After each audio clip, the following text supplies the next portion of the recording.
Nasruddin went on a pilgrimage to Mecca. To reach the holy city of Mecca, he needed to pass through Medina.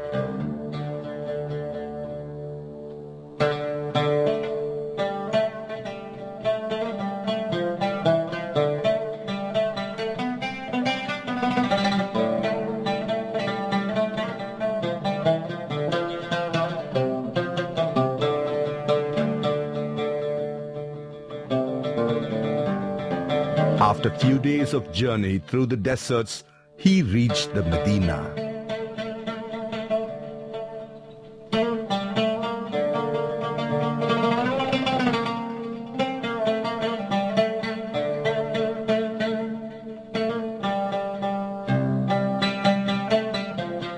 While roaming on the streets, he got interested in shopping.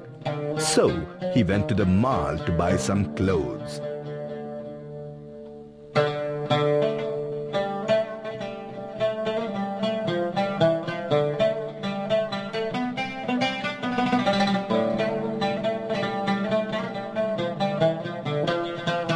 He found the clothes in a particular shop very attractive, so he stopped by that shop. At that moment, he saw a man next to him buying a good set of dresses.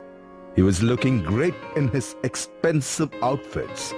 Mullah was admiring the outfits of the man. Mullah was very eager to know who the person was. Hey, can you tell me who is the person standing in that corner with a white royal coat?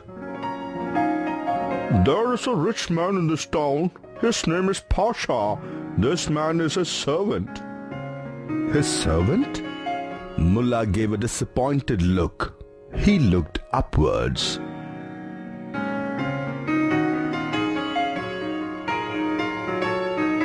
Oh God, I have come on a pilgrimage. Look at Pasha's servant and look at your servant. The shopkeeper started laughing, hearing Mullah's words. Well, show me some trousers. The man showed some trousers. First, Nasruddin tested some trousers. He didn't like the trousers and he gave them back to the shopkeeper. Then he tried a robe which had the same price as the trousers. This robe is fine, let me take this. He climbed on the donkey to ride home.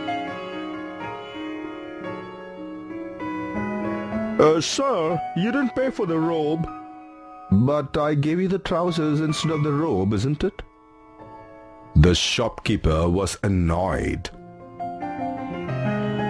Yes, but you didn't pay for the trousers either. But I didn't buy the trousers. I'm not so stupid to pay for something which I never bought. The shopkeeper and his assistant did not have an answer for Mullah. Before they could respond, Mullah moved away with a shirt.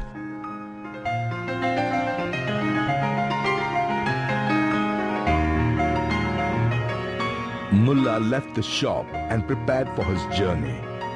Since he had to travel a long distance, he packed everything he needed.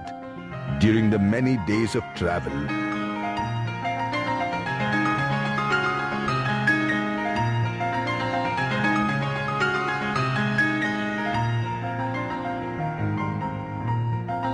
he spent his nights on safe tents.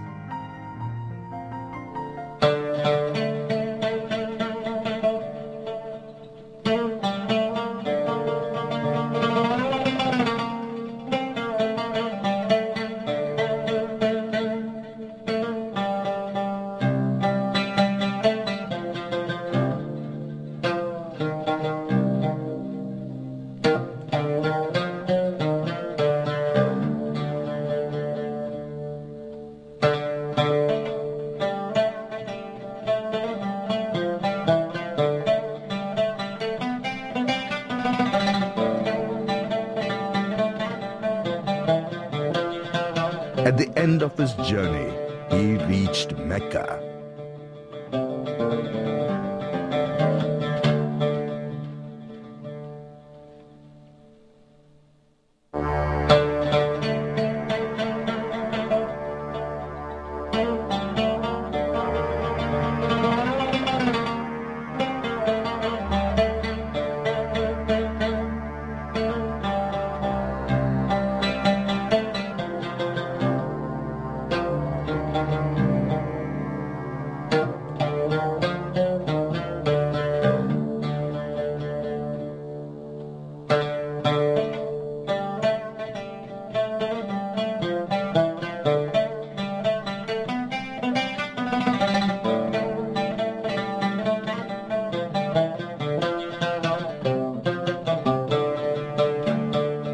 He admired the beauty of the Mecca before entering the mosque. There were lots of tourist pilgrims from all over the world to see the beautiful mosque.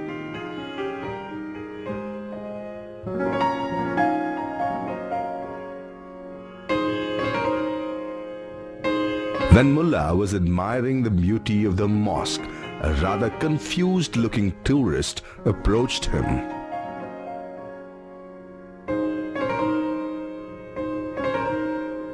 Excuse me, sir, you look like a native of these parts. Can you tell me something about this mosque? It looks very old and important, but I lost my guidebook. Mullah Nasruddin felt very proud, but he did not know anything. This is indeed a very old and special mosque. It was built by Alexander the Great to commemorate his conquest of Arabia. What? But how can that be? I'm sure that Alexander was a Greek or something, not a Muslim, wasn't he? In fact, Alexander was so impressed at his good fortune in war that he converted to Islam in order to show his gratitude to God.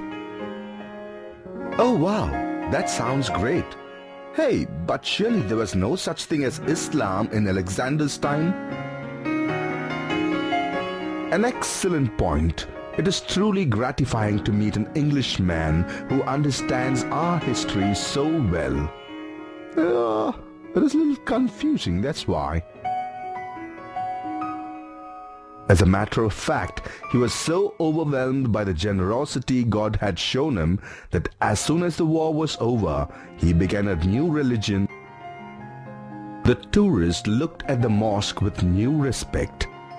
Mullah Nasruddin tried to slip quietly into the passing crowd.